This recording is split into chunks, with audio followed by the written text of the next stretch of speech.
My name is Chris Hayes. I'm the Medical Director for Quality and Performance at St. Michael's Hospital in Toronto and a Clinical Improvement Advisor and Faculty for CFHI. Well, I'm going to talk about how you can make your quality improvement project more likely to succeed by designing interventions that are more likely adoptable by the frontline providers or whoever your improvement initiative is aimed at. So quality improvement initiatives to be adopted by busy clinicians have to be designed to be adoptable.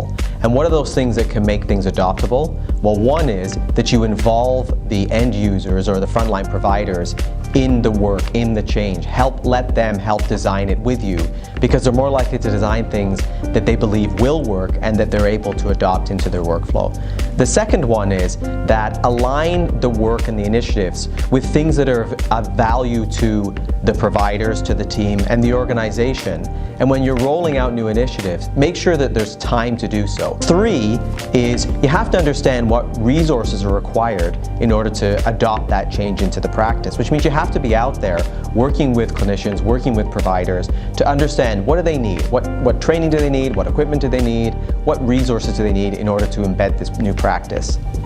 4 is workload, and by workload I mean cognitive, physical, and time. How much actual time and mental activity does it take to do the new tasks? It might be too much for that environment to handle and the providers to adopt sustainably.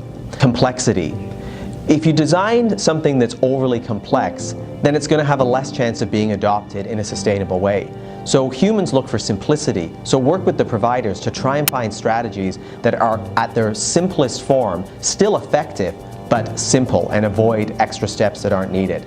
And that last one is the efficacy or perceived efficacy. If you're going to ask people to do something, you have to be able to convince them that what you're asking them to do is either based on evidence or that you have a good degree of belief that what they're going to do is going to lead to the outcomes that you all want. And so if you address those 6, you're much more likely to get people to be able to adopt things and for the outcomes to be sustainable. And that's all embedded in the highly adoptable improvement model.